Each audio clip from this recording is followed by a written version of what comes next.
Hello, hello mga kabunso. Ito na nga ngayon, natapos na nga ang meet and greet ni Bunso Mig sa Hong Kong kung saan dinaluhan nga ito ng mga taong nagmamahal at sumuporta sa kanya sa Hong Kong.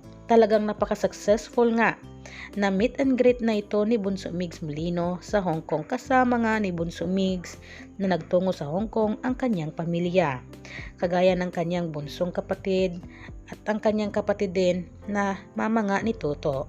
At syempre, makikita natin dito sa mga larawan na ito na super daming nagmamahal o mga kabunsuan ang umatin nga sa meet and greet na ito ni Bunso Migs Molino sa Hong Kong. Kanina lamang ito guys, 1 to 4 p.m. Talagang kitang-kita natin sa mga ngiti ng mga kabunsuan at lalong-lalo na nga kay Bunso Migs na talagang nagpasaya siya sa mga kabunsuan natin sa Hong Kong, lalong-lalo na nga sa mga OFW natin dyan sa Hong Kong.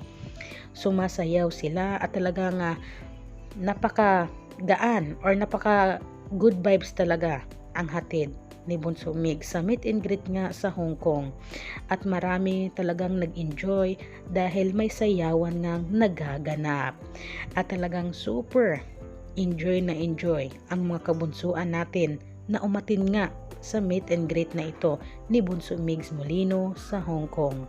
Kaya talagang isang napaka-successful na event or meet na and greet na ito ni Bunso Migs Molino sa Hong Kong. At talagang hoping at praying nga na soon ay meron pang magaganap na meet and greet ni Bunso Mig sa ibang bansa, dahil alam naman natin na karamihan o mostly din sa mga taong nagmamahal, hindi lang kasi dito sa ating bansa kundi pati na rin sa ibang bansa, ang mga OFW natin ay naroroon ay talagang sumusuporta o walang sawang sumusuporta nga kay Bunso Migs Molino. Kaya hoping soon na magkakaroon ng meet and greet si Bunso Migs worldwide or sa iba't ibang panig ng mundo. Kaya talaga namang marami ang nag-aabang din dito, at kitang-kita naman natin sa mga live o videos na ibinahagi ng ating mga kabunsuan sa kanilang social media account, kagaya na lang sa FB, kung saan super happy at enjoy na enjoy talaga ang mga kabunsuan natin.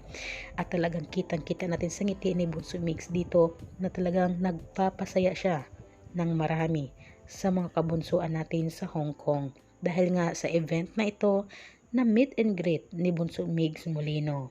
At syempre, present nga na nagpunta rin sa Hong Kong ang malalapit na kaibigan ni Bunso Migs Molino. Kaya guys, isa rin ba kayo sa masaya?